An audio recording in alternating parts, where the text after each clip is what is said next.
முதல்ல போய் அடுப்படியில், அதாவது சமையல் அறையில் எடுத்ததுமே போய் நாம் என்ன பண்ணுவோம் அப்படின்னா, இன்றைக்கி ஆஃபீஸ்க்கு டைம் ஆயிடுச்சு, குழந்தைங்களுக்கு சீக்கிரம் லஞ்ச் கட்டணும் அப்படின்னு சொல்லிட்டு அதுக்கு என்ன தேவை, புளியை ஊற போடுறதுக்காக முதல்ல போய் புளியை தொடுவோம். அது ரொம்பவே தவறான செயலுங்க. புளியை எடுத்த உடனே காலைல முதல் வேலையாக புளியை தொட்டோம்னா ஐஸ்வர்யம் கரைஞ்சிரும். அதாவது நம்ம வீட்டில் தரித்திரியம் பிடிக்கும். காலையில் எழுந்ததும் புளியை தொடக்கூடாது, சரியா? புளியை தொட்டோம்னா நம்ம வீட்டில் பணவரவு கம்மியாயிரும், கடன் தொல்லை அதிகமாயிரும். ஸோ இந்த மாதிரி இருந்துச்சுன்னா நீங்கள் அதை உடனே மாற்றிக்கோங்க. ஏன்னா நமக்கு அவசரம் தான், இல்லைன்னு சொல்லலை, நமக்கு வேலைகள் இருக்குது தான்.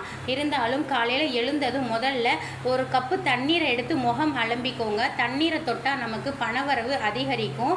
அதே மாதிரி இப்போ சமையல் அறைக்கு போனீங்க அப்படின்னா அங்கேயும் நீங்கள் முதல்ல பால் பொங்குங்க. பால் பொங்கிட்டு அதுக்கப்புறமா நீங்கள் மற்ற வேலைகளை ஆரம்பிக்கலாம் ஃப்ரெண்ட்ஸ். ஏன்னா புளியை எடுத்த உடனே நம்ம கண்ணால் பார்த்து கையால் தொடவே கூடாதுங்க. இந்த வீடியோ உங்களுக்கு பிடிச்சிருந்தா சப்ஸ்கிரைப் பண்ணிக்கோங்க. இது போல் ஆன்மீக தகவல் அடுத்தடுத்து நான் உங்களுக்கு கொடுத்துட்டே இருப்பேன். Thank you friends.